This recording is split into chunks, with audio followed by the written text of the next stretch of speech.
பாஜக தலைமையிலான தேசிய ஜனநாயக கூட்டணியின் தலைவராக பிரதமர் மோடி ஒருமனதாக தேர்வு செய்யப்பட்டார். டெல்லியில் தேசிய ஜனநாயக கூட்டணி கட்சிகளின் ஆலோசனைக் கூட்டம் பிரதமர் மோடியின் இல்லத்தில் நடைபெற்றது. இதில் கூட்டணி கட்சித் தலைவர்களான நிதிஷ்குமார், சந்திரபாபு நாயுடு, பவன் கல்யாண், ஏக்நாத் ஷிண்டே, ஷிராக் பஸ்வான் உள்ளிட்டோர் கலந்து கொண்டனர். கூட்டத்தின் முடிவில் கூட்டணி கட்சிகளின் ஆதரவு கடிதங்கள் பாஜக தேசிய தலைவர் ஜே.பி. நட்டாவிடம் அளிக்கப்பட்டன. தேசிய ஜனநாயக கூட்டணிக்கு நிதிஷ்குமார், சந்திரபாபு நாயுடு மட்டுமின்றி பாஜகவிற்கு சுயேட்சை சிறு கட்சிகளைச் சேர்ந்த 10 எம்பிக்கள் ஆகியோர் ஆதரவு அளிப்பதாக தெரிவித்தனர். இதனைத் தொடர்ந்து கூட்டணியின் தலைவராக பிரதமர் நரேந்திர மோடி ஒருமனதாக தேர்வு செய்யப்பட்டார். நடந்து முடிந்த மக்களவைத் தேர்தலில் என்டிஏ கூட்டணி 292 இடங்களை கைப்பற்றியது. இதில் பாஜக 240 தொகுதிகளில் வெற்றி பெற்றது.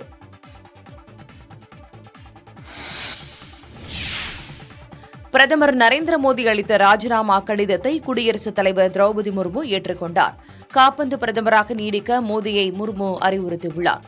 மக்களவைத் தேர்தல் முடிவுகள் வெளியான நிலையில் சந்திரபாபு நாயுடுவின் தெலுங்கு தேசம், நிதிஷ்குமாரின் ஐக்கிய ஜனதா தளம் ஆகிய கூட்டணி கட்சிகளின் ஆதரவுடன் மத்தியில் 3வது முறையாக பாஜக ஆட்சி அமைக்க உள்ளது. இதனிடையே குடியரசுத் தலைவரை சந்தித்த பிரதமர் மோடி தனது ராஜினாமா கடிதத்தை கொடுத்ததோடு 17வது மக்களவையை கலைப்பதற்கான பரிந்துரை கடிதத்தையும் அளித்திருக்கிறார்.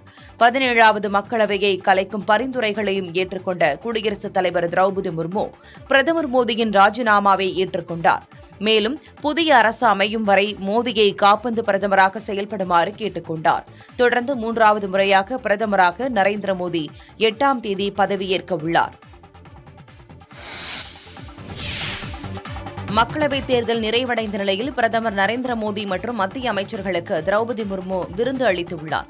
மக்களவைத் தேர்தல் நிறைவடைந்த நிலையில் மீண்டும் பாஜக தலைமையிலான தேசிய ஜனநாயக கூட்டணி ஆட்சி அமைக்க உள்ளது. இதைத் தொடர்ந்து பிரதமர் நரேந்திர மோடி தற்போதுள்ள அமைச்சரவையை கலைப்பது மற்றும் தனது ராஜினாமா கடிதத்தை குடியரசுத் தலைவர் முர்முவிடம் சமர்ப்பித்தார். இதனை ஏற்றுக்கொண்ட குடியரசுத் தலைவர் புதிய அரசு அமையும் வரை பிரதமராக தொடர வேண்டும் என மரபுப்படி கோரிக்கை வைத்தார். இதையடுத்து 18வது மக்களவை அமைப்பதற்கான நடவடிக்கைகளையும் திரௌபதி முர்மு தொடங்கியுள்ளார். இந்நிலையில் குடியரசுத் தலைவர் மாளிகையில் பிரதமர் மற்றும் மத்திய அமைச்சர்களுக்கு பிரம்மாண்ட விருந்து அளிக்கப்பட்டது. இந்த விருந்தில் குடியரசு துணைத் தலைவர் ஜெகதீப் தன்கர் மற்றும் சபாநாயகர் ஓம் பிர்லா உள்ளிட்டோரும் கலந்து கொண்டனர். இதுகுறித்த புகைப்படங்களை பிரதமர் நரேந்திர மோடியும் தனது சமூக வலைதள பக்கத்தில் பதிவிட்டுள்ளார். மக்களவைத் தேர்தலில் வெற்றி பெற்று 3வது முறையாக பிரதமராகும் நரேந்திர மோடிக்கு சுமார் 75 நாடுகளைச் சேர்ந்த தலைவர்கள் வாழ்த்து தெரிவித்துள்ளனர். பிரான்ஸ் சுற்றுப்பயணம் மேற்கொண்டுள்ள அமெரிக்க அதிபர் ஜோ பைடன் நரேந்திர மோடியை தொலைபேசி வாயிலாக தொடர்பு கொண்டு வாழ்த்தினார். அதிக வாக்குகள் செலுத்திய நாடாக உருவெடுத்துள்ள இந்தியாவுக்கும் மக்களுக்கும் பாராட்டுகளை தெரிவித்தார். 3வது முறையாக மீண்டும் ஆட்சிக் கட்டிலில் அமரும் பிரதமர் நரேந்திர மோடிக்கு அவர் தனது மனமார்ந்த வாழ்த்துக்களை கூறினார். அமெரிக்கா, இந்தியா இடையிலான நட்பு மற்றும் வளர்ச்சி குறையாத வண்ணம் பணிகள் தொடரும் என கூறிய பைடன் நட்புறவு மேன்மேலும் வளர வேண்டும் என தெரிவித்திருக்கிறார். இதேபோன்று ரஷ்ய அதிபர் விளாடிமிர் புட்டின், பிரான்ஸ் அதிபர் இமானுவேல் மெக்ரான், இஸ்ரேல் பிரதமர் பெஞ்சமின் நெத்தன்யாகு, இங்கிலாந்து பிரதமர் ரிஷி சுனக், இலங்கை அதிபர் ரணில் விக்ரமசிங்க என சுமார் 75 நாடுகளின் தலைவர்கள் வாழ்த்து கூறினர். பாஜக அரசுக்கு எதிரான இந்தியா கூட்டணியின் போராட்டம் தொடரும் என காங்கிரஸ் தேசிய தலைவர் மல்லிகார்ஜுன் கார்கே தெரிவித்துள்ளார். The India bloc will continue to fight against the fascist rule of the BJP led by Modi. மக்களவைத் தேர்தலில் இந்தியா கூட்டணி 234 இடங்களில் வெற்றி பெற்றது. ஆளும் பாஜக 240 இடங்களில் வென்றாலும் ஆட்சி அமைப்பதற்கான தனி பெரும்பான்மையை பெறவில்லை. இதனால் கூட்டணி ஆட்சி அமைக்கும் நிலை ஏற்பட்டுள்ளது. இந்நிலையில் காங்கிரஸ் தலைவர் மல்லிகார்ஜுன் கார்கே இல்லத்தில் இந்தியா கூட்டணி கட்சி தலைவர்களின் ஆலோசனை நடைபெற்றது. இதில் சோனியா காந்தி, ராகுல் காந்தி, பிரியங்கா காந்தி, சரத்பவார், தமிழ்நாடு முதலமைச்சர் மு க ஸ்டாலின் ஆகியோர் கூட்டத்தில் பங்கேற்றனர். சீதாராம் யெச்சூரி, டி ராஜா, அகிலேஷ் யாதவ், தேஜஸ்வி யாதவ், உத்தவ் தாக்கரே தரப்பில் சஞ்சய் ராவத், திருமாவளவன் உள்ளிட்ட பல்வேறு தலைவர்களும் பங்கேற்றனர். கூட்டத்தில் தற்போதைய அரசியல் நகர்வுகள் மற்றும் அரசியல் சூழல் குறித்து விவாதிக்கப்பட்டன. கூட்டத்திற்கு பிறகு செய்தியாளர்களை சந்தித்த கார்கே சரியான நேரத்தில் உரிய முடிவை அறிவிப்போம் என கூறினார். ஆந்திர முதலமைச்சராக பொறுப்பேற்க உள்ள சந்திரபாபு நாயுடுவை முதலமைச்சர் மு.க.ஸ்டாலின் நேரில் சந்தித்து வாழ்த்து தெரிவித்தார். மக்களவைத் தேர்தல் முடிவில் எந்த கட்சிக்கும் தனிப்பெரும்பான்மை கிடைக்காத நிலையில் தேசிய ஜனநாயக கூட்டணி கட்சியினரின் ஆலோசனைக் கூட்டம் டெல்லியில் நேற்று நடைபெற்றது. இதேபோல் காங்கிரஸ் தலைவர் மல்லிகார்ஜுன கார்கே தலைமையில் இந்தியா கூட்டணி கட்சியினரும் டெல்லியில் தீவிர ஆலோசனையில் ஈடுபட்டனர். இதில் முதலமைச்சர் மு.க.ஸ்டாலின் பங்கேற்றார். இந்நிலையில் சென்னை திரும்புவதற்காக டெல்லி விமான நிலையம் சென்ற முதலமைச்சர் மு.க.ஸ்டாலின் ஆந்திர முதலமைச்சராக பதவியேற்க உள்ள சந்திரபாபு நாயுடுவை நேரில் சந்தித்து வாழ்த்து தெரிவித்தார். இதுகுறித்து எக்ஸ் வலைதளத்தில் பதிவிட்டுள்ள ஸ்டாலின், கலைஞரின் நீண்ட கால நண்பரான சந்திரபாபு நாயுடுவை டெல்லி விமான நிலையத்தில் சந்தித்ததாக தெரிவித்துள்ளார். அவர் மத்திய அரசில் முக்கிய பங்காற்றுவார் என்றும் தென் மாநிலங்களுக்காக வாதிடுவார், உரிமைகளை பாதுகாப்பார் என தான் நம்புவதாக குறிப்பிட்டுள்ளார்.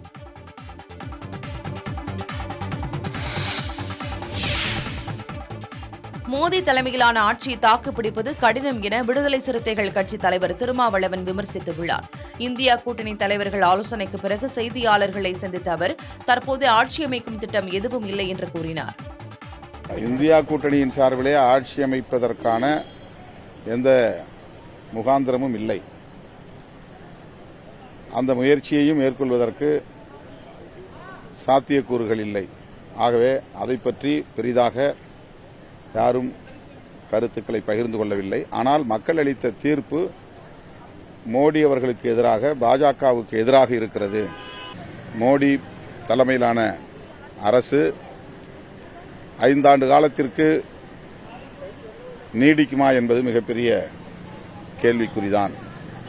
இவ்வாறான சூழலில்தான் இந்தியா கூட்டணி கட்சிகள் அமைதியாக இவற்றையெல்லாம் கவனிக்கும், உரிய நேரத்தில் உரிய முடிவுகளை எடுக்கும். கடந்த மக்களவைத் தேர்தலை விட இந்த தேர்தலில் குறைந்த எண்ணிக்கையிலான பெண் வேட்பாளர்களே தேர்வாகியுள்ளது தெரியவந்திருக்கிறது. நடந்து முடிந்த 18வது மக்களவைத் தேர்தலில் நாடு முழுவதும் மொத்தமாக 797 பெண் வேட்பாளர்கள் களம் கண்டனர். இதில் அதிகபட்சமாக பாஜக சார்பில் 69 நபர்களும், காங்கிரஸ் சார்பில் 41 நபர்களும் தேர்தலில் போட்டியிட்டனர். இந்நிலையில் இந்த தேர்தலில் 73 பெண் வேட்பாளர்கள் மட்டுமே தேர்வாகியுள்ளனர். பாஜக சார்பில் 30 நபர்களும், காங்கிரஸ் சார்பில் 14 நபர்களும், திரிணாமுல் காங்கிரஸ் சார்பில் 11 நபர்களும், சமாஜ்வாதி கட்சி சார்பில் 4 நபர்களும், திமுக சார்பில் 3 நபர்களும், ஐக்கிய ஜனதா தளம் மற்றும் ராம்விலாஸ் பாஸ்வானின் லோக் ஜனசக்தி கட்சி சார்பில் தலா 2 நபர்களும் மக்களவைக்கு தேர்வாகியுள்ளனர். 17வது மக்களவையில் 78 பெண் எம்பிக்கள் இருந்த நிலையில் தற்போது அந்த எண்ணிக்கை 73ஆக குறைந்திருக்கிறது. சர்வதேச விண்வெளி நிலையத்திற்கு இந்திய வம்சாவளியைச் சேர்ந்த சுனிதா வில்லியம்ஸ் 3வது முறையாக பயணம் மேற்கொண்டுள்ளார்.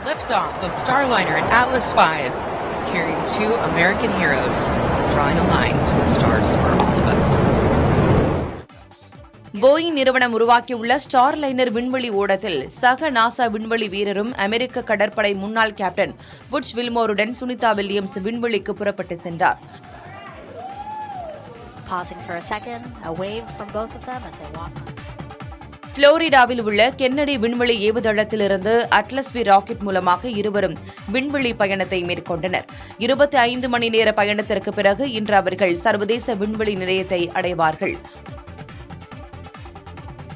ஒரு வாரம் இருவரும் அங்கு தங்கியிருந்த ஆய்வுகளை மேற்கொண்ட பிறகு ஜூன் 14ஆம் தேதி பூமிக்கு திரும்புவார்கள் என நாசா விண்வெளி ஆய்வு மையம் கூறியுள்ளது. 2, 1, ignition, and liftoff of Starliner and Atlas V, carrying 2 American heroes, drawing a line to the stars for all of us. முன்னதாக சுனிதா வில்லியம்ஸின் விண்வெளி பயணம் தொழில்நுட்ப கோளாறு காரணமாக 3 முறை ஒத்திவைக்கப்பட்ட நிலையில் தற்போது வெற்றிகரமாக பயணித்திருக்கிறார்.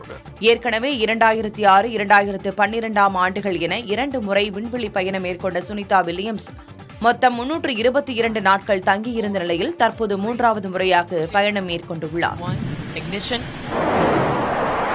and liftoff of Starliner and Atlas V, carrying 2 American heroes, drawing a line to the stars for all of us.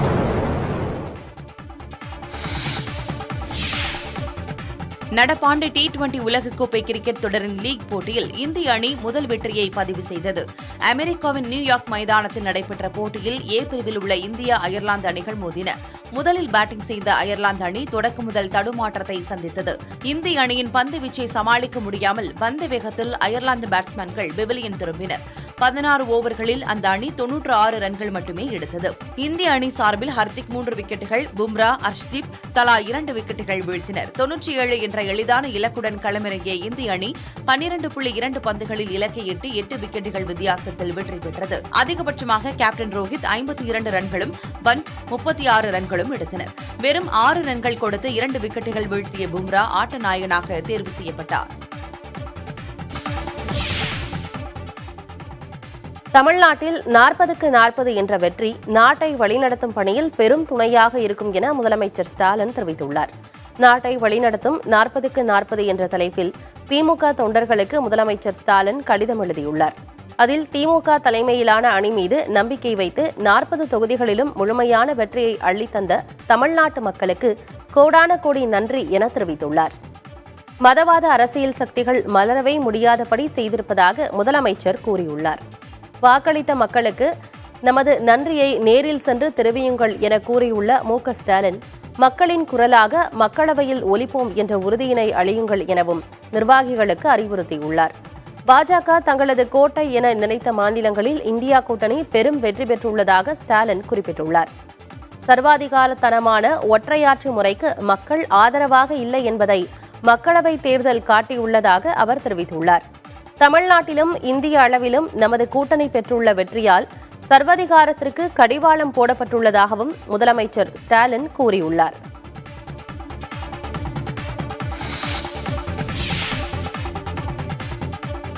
தமிழகத்தில் 2026ஆம் ஆண்டு பாஜக ஆட்சியை கைப்பற்றும் என அக்கட்சியின் மாநில தலைவர் அண்ணாமலை நம்பிக்கை தெரிவித்துள்ளார்.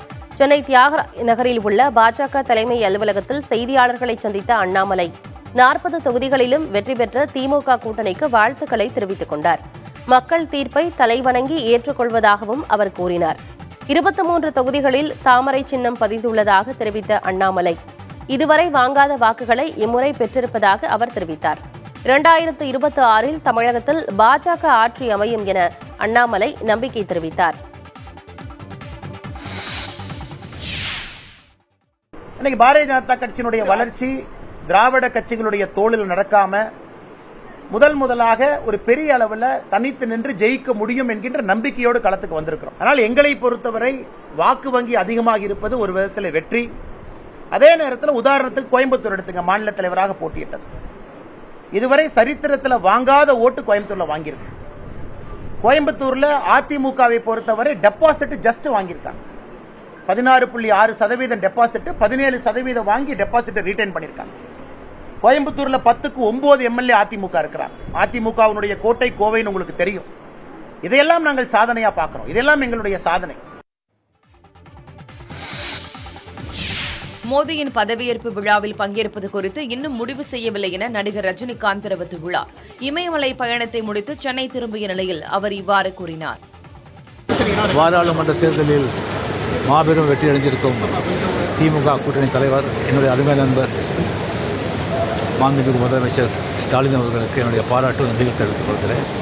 அப்படி என்னுடைய நண்பர் சந்திரபாபு நாயுடு அவர்கள் ஆந்திர பிரதேசத்தில் அமோக பெரிய வெற்றி அடைஞ்சிருக்காங்க. அவருக்கு என்னுடைய பாராட்டுகள், வாழ்த்துக்கள்.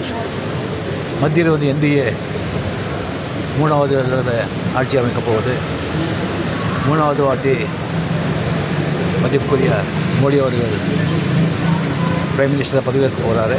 அவருக்கு என்னுடைய பாராட்டுகள். இன்னும் அதை பற்றி முடிவு பண்ணல. நடந்து முடிந்த மக்களவைத் தேர்தல் புதுவிதமானது என தொழில்துறை அமைச்சர் TRB ராஜா கூறியுள்ளார்.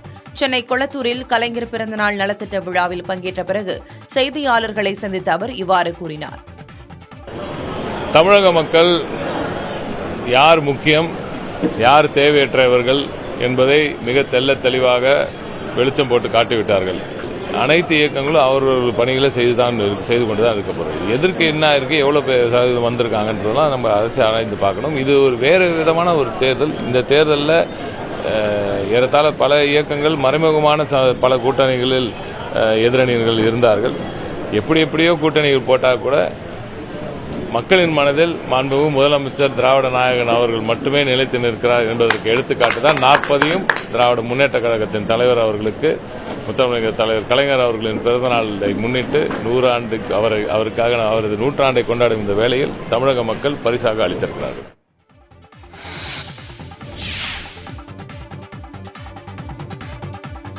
திண்டுக்கல் மாவட்டம் நத்தம் அருகே ஆண்கள் மட்டுமே கலந்து கொள்ளும் வினோத திருவிழா வெகு விமரிசையாக நடைபெற்றது.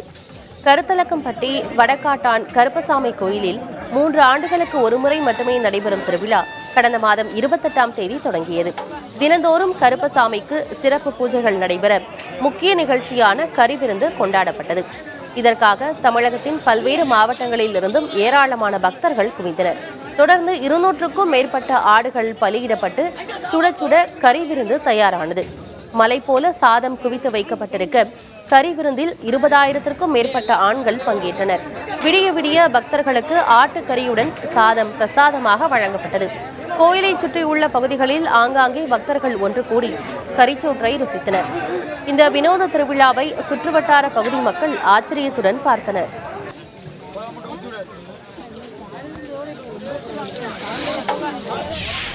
புதுக்கோட்டை, கரூர், மதுரை உள்ளிட்ட மாவட்டங்களில் கனமழை வெளுத்து வாங்கியது. புதுக்கோட்டையில் கடந்த 2 நாட்களாக வெயிலின் தாக்கம் அதிகமாக இருந்து வந்த நிலையில் மாவட்டத்தின் பல்வேறு பகுதிகளில் பரவலாக கனமழை பொழிந்தது.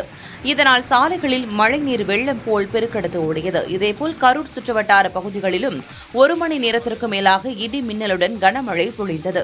இதனால் வாகன ஓட்டிகள், பாதசாரிகள் மற்றும் தரைக்கடை வியாபாரிகள் மிகவும் சிரமத்திற்குள்ளாகினர். இதேபோல் மதுரையில் அண்ணா பேருந்து நிலையம், கோரிப்பாளையம் உள்ளிட்ட பல்வேறு பகுதிகளில் அரை மணி நேரத்திற்கு மேலாக கனமழை பொழிந்ததால் வெப்பம் தணிந்து குளிர்ச்சியான சூழல் நிலவியது.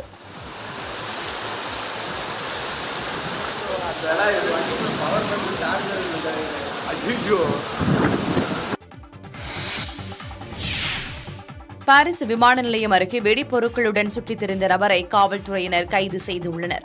பாரிஸ் நகருக்குள் பயங்கர வெடிப்பொருட்களுடன் ஒருவர் சுற்றித் திரிவதாக காவல்துறையினருக்கு தகவல் கிடைத்தது. அதன் பேரில் பாரிஸ் நகர் முழுவதும் காவல்துறையினர் அதிரடி சோதனையில் ஈடுபட்டனர். அப்போது பாரிஸ் விமான நிலையம் அருகே உள்ள விடுதி ஒன்றில் தங்கியிருந்த நபரிடம் பயங்கர வெடிப்பொருட்கள் இருப்பது கண்டறியப்பட்டது. அவற்றை கைப்பற்றிய காவல்துறையினர் அந்த நபரையும் கைது செய்தனர். விசாரணையில் அந்த நபர் ரஷ்யா, யுக்ரைன் குடியுரிமை பெற்றவர் என்பது தெரியவந்திருக்கிறது. அவர் ஐரோப்பிய நாடுகளில் பயங்கரவாத செயலுக்கு ஏதும் சதித்திட்டம் தீட்டினாரா, அவருக்கு பயங்கரவாத இயக்கத்தினருடன் தொடர்பு உள்ளதா போன்ற விவரங்களை பாரிஸ் நகர காவல்துறையினர் விசாரித்து வருகின்றனர். மோகன்லாலின் லூசிபர் 2 படத்தில் நடிகர் அர்ஜுன் தாஸ் நடிக்க உள்ளதாக கூறப்படுகிறது. அர்ஜுன் தாஸ் கார்த்தி நடித்த கைது, விஜய் நடித்த மாஸ்டர், வசந்தபாலன் இயக்கிய அநீதி உள்ளிட்ட பல்வேறு திரைப்படங்களில் நடித்து பிரபலமானார். தனது குரலால் ஆச்சரியப்படுத்திய இவர் தற்போது மலையாளத்தில் நடிக்கிறார். பிருத்திவிராஜ் இயக்கத்தில் மோகன்லால் ஹீரோவாக நடித்து சூப்பர் ஹிட்டான படம் லூசிபர். இதன் அடுத்த பாகம் L2 எம்புரான் என்ற பெயரில் உருவாக்கி வருகிறது. இதில் மோகன்லால், சுராஜ், வெஞ்சரமூடு, ஷான் டைம் சாகோ உள்ளிட்ட பலரும் நடிக்கின்றனர். இந்த படத்தில் தற்போது அர்ஜுன் தாஸும் இணைந்திருக்கிறார். அவர் வில்லனாக நடிக்க இருப்பதாகவும் கூறப்படுகிறது. மலையாள நடிகர் ஜோஜு ஜார்ஜ் இயக்குநராக தடம் பதிக்க உள்ளார். குணச்சித்திர நடிகரான ஜோஜு ஜார்ஜ் பனி என்ற மலையாள திரைப்படத்தை இயக்க உள்ளார். இதன் ஃபர்ஸ்ட் லுக் போஸ்டரை சிம்பு வெளியிட்ட நிலையில் ரசிகர்களிடையே நல்ல வரவேற்பை பெற்றது. இதனிடையே இவர் மணிரத்னத்தின் தக் லைஃப், கார்த்திக் சுப்ராஜ் இயக்கும் சூர்யா 44 படத்திலும் நடித்து வருகிறார். இந்த சூழ்நிலையில் கேரளாவில் 2 கும்பல்களுக்கிடையே உள்ள போட்டியை மையமாக வைத்து உருவாகும் பனி என்ற படத்தை ஜோஜு ஜார்ஜ் இயக்க உள்ளார். இந்த படத்தில் அபிநயா நடிக்கும் நிலையில் விஷ்ணு, விஜய், சாம்சியஸ் இணைந்து இசையமைக்கின்றனர். உத்தரப்பிரதேசத்தில் பாஜகவுக்கு மக்கள் வழங்கியுள்ள தோல்வி நாட்டு மக்களின் மனநிலையை காட்டுகிறது என காங்கிரஸ் தலைவர்கள் விமர்சித்து வருகின்றனர். இதுகுறித்து மதுரையில் செய்தியாளர்களிடம் காங்கிரஸ் எம்பிக்கள் கூறிய கருத்துக்களை பார்க்கலாம்.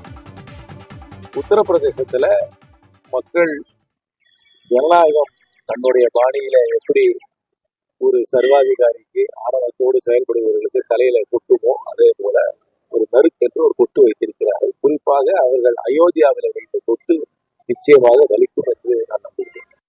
ராமர் கோயில் கட்டப்பட்ட அயோத்தியிலேயே பாஜக தோல்வி செஞ்சிருக்கு.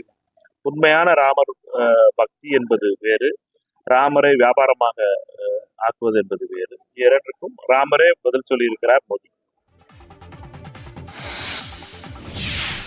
இந்தியா கூட்டணி கட்சிகளின் ஆலோசனைக் கூட்டம் சிறப்பாக நடைபெற்றதாக மனிதநேய மக்கள் கட்சி பொதுச் செயலாளர் ஜவாஹிருல்லா தெரிவித்துள்ளார். புதிய தலைமுறைக்கு அவர் அளித்த பேட்டியில் இவ்வாறு கூறினார்.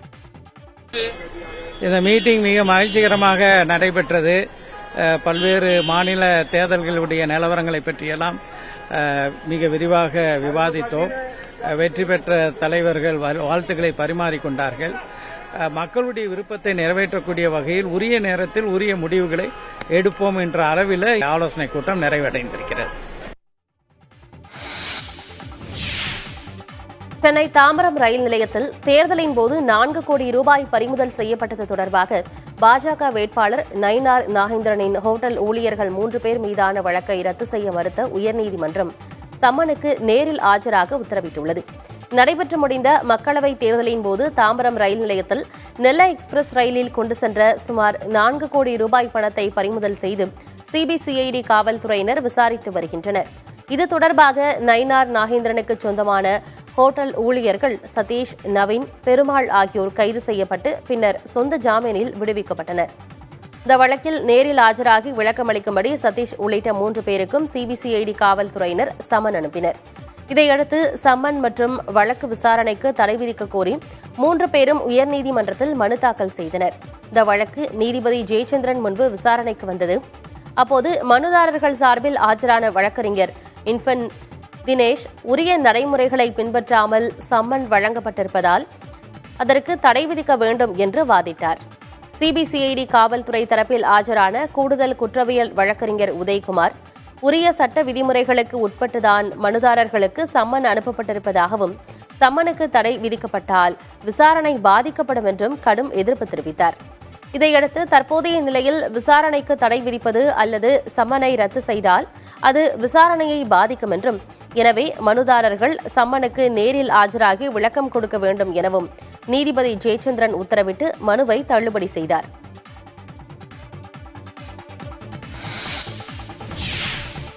நாய்களை வகைப்படுத்துவது தொடர்பாக எந்த இறுதி முடிவும் எடுக்கக்கூடாது என மத்திய அரசுக்கு சென்னை உயர்நீதிமன்றம் உத்தரவிட்டுள்ளது. ஆக்ரோஷமான வெளிநாட்டு நாய்களான Rottweiler, American bulldog, wolf dogs உள்ளிட்ட நாய்களை இறக்குமதி செய்யவும் விற்கவும் இனப்பெருக்கம் செய்யவும் தடை விதித்து மத்திய அரசு உத்தரவிட்டிருந்தது. நாய்களை வகைப்படுத்துவது தொடர்பாக பொதுமக்களின் கருத்துக்களை மத்திய கால்நடைத்துறை கேட்டு வருகிறது. இதனை எதிர்த்து இந்திய கென்னல் கிளப் சார்பில் சென்னை உயர்நீதிமன்றத்தில் வழக்கு தொடரப்பட்டது. பொதுமக்களிடம் கருத்து கேட்பது சட்டப்படி தவறானது, நிபுணர்கள் அடங்கிய புதிய குழுவை அமைத்துதான் கருத்து கேட்கும் நடவடிக்கையை தொடங்க வேண்டும் என மனுதாரர் தரப்பில் வாதிடப்பட்டது. இதனை விசாரித்த நீதிபதி அனிதா சுமன் கருத்து கேட்கும் நடைமுறை தொடரலாம் எனவும் ஜூன் 14ஆம் தேதி வரை எந்த இறுதி முடிவும் எடுக்கக்கூடாது எனவும் மத்திய அரசுக்கு உத்தரவிட்டு விசாரணையை ஒத்திவைத்தார்.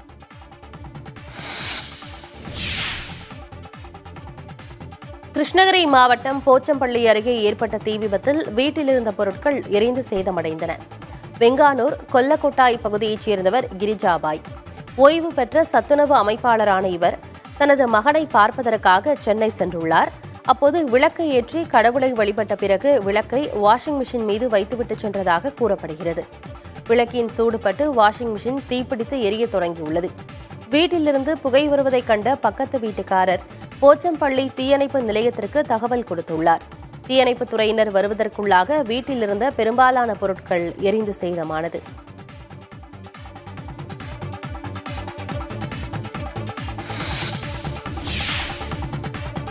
கொலம்பியாவில் நிகழ்ந்த கடும் வெள்ளப்பெருக்கில் சிக்கி 2 நபர்கள் உயிரிழந்தனர். கொலம்பியாவில் பொழிந்த கனமழையால் ஏற்பட்ட கடும் வெள்ளப்பெருக்கில் சிக்கி சுமார் 4000க்கும் மேற்பட்டோர் பாதிக்கப்பட்டுள்ளதாக தெரிவிக்கப்பட்டுள்ளது. விளைநிலங்கள், வீடுகள், குடியிருப்புகள் என காணும் இடமெல்லாம் வெள்ளக்காடாக காட்சியளிக்கிறது. மழை வெள்ளப்பெருக்கு காரணமாக விளைநிலங்களில் விளைவிக்கப்பட்டிருந்த வாழைப்பழம், பப்பாளி உள்ளிட்ட பயிர்கள் சேதமடைந்துள்ளதாக விவசாயிகள் வேதனை தெரிவிக்கின்றனர். பசிபிக் கடலில் நிலவி வரும் எல் நினோ லா நினோவாக மாறிவரும் நிலையில் கொலம்பியாவில் வரும் நாட்களில் கனமழை மற்றும் புயல் ஏற்படக்கூடும் என அந்நாட்டு வானிலை மையம் தெரிவித்திருக்கிறது. ஒலிம்பிக் போட்டிக்கான சுடர் ஏந்தி சென்ற வீரர் ஒருவர் இளம்பெண் ஒருவருக்கு காதலை வெளிப்படுத்தியது அங்கிருந்தவர்களை ஆச்சரியத்தில் ஆழ்த்தியது.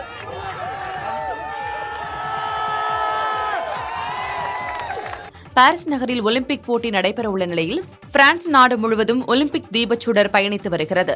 லோரி அட்லாண்டிக் நகரில் சுடர் ஏந்திச் சென்ற வீரர் ரஃபேல் வீரட் சாலையோரம் நின்று கொண்டிருந்த தனது தோழியிடம் காதலை வெளிப்படுத்தினார். இதனை சற்றும் எதிர்பாராத பெண் ரஃபேலின் காதலை ஏற்றுக்கொண்ட நிலையில் அவர் தனது காதல் பரிசாக மோதிரம் ஒன்றை தனது காதலியின் விரலில் அணிவித்தார்.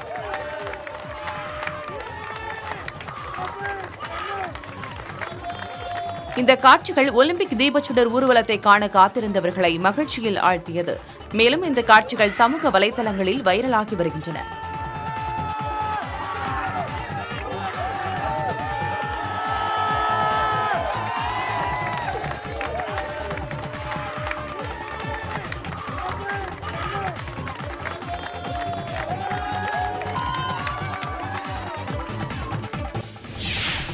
நீலகிரி மாவட்டம் உதகை நகர் பகுதியில் கருஞ்சுரத்தை உலாவரும் சிசிடிவி காட்சிகள் வெளியாகியுள்ளன.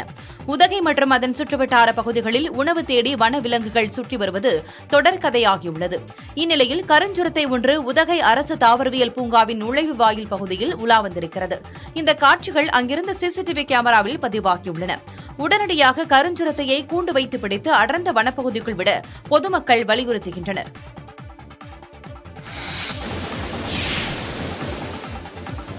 நெல்லை மாவட்டம் பாபநாசம் அணையிலிருந்து கார் சாகுபடிக்காக தண்ணீர் திறக்கப்பட்டுள்ளது.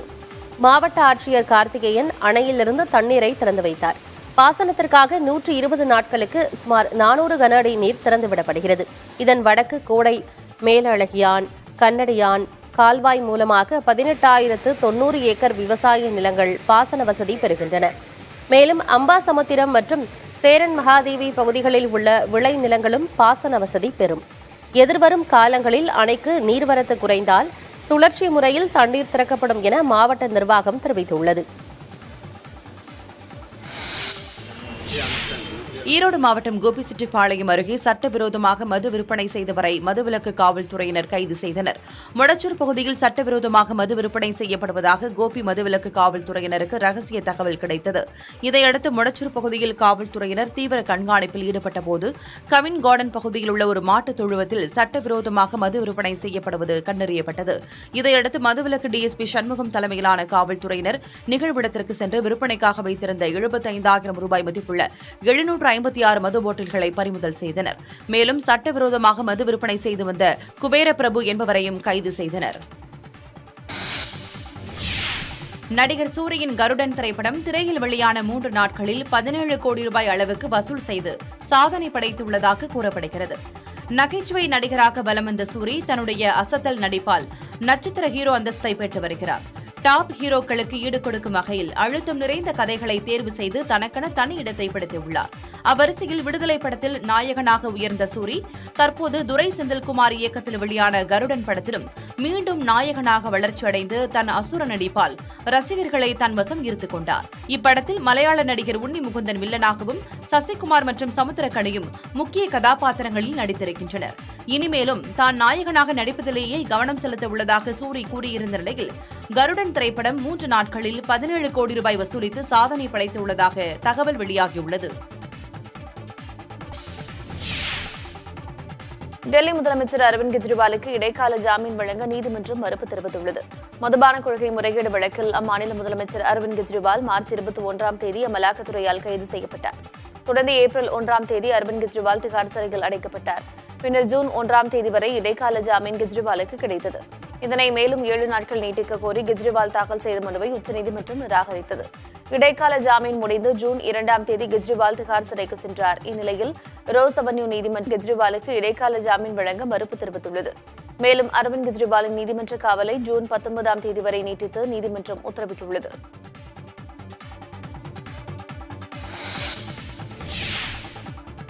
புதுச்சேரியில் எரிவாயு குழாய் பதிக்கும் பணியின் போது அருகில் இருந்த சிமெண்ட் தடுப்புக்கட்டை பள்ளத்தில் விழுந்ததில் ஒருவர் உயிரிழந்தார். அங்கு குழாய் மூலம் கேஸ் விநியோகம் செய்வதற்காக 10 கண்ணு திருக்கடூர் சாலையில் பள்ளம் தோண்டப்பட்டு எரிவாயு குழாய் பதிக்கும் பணி நடைபெற்று வருகிறது.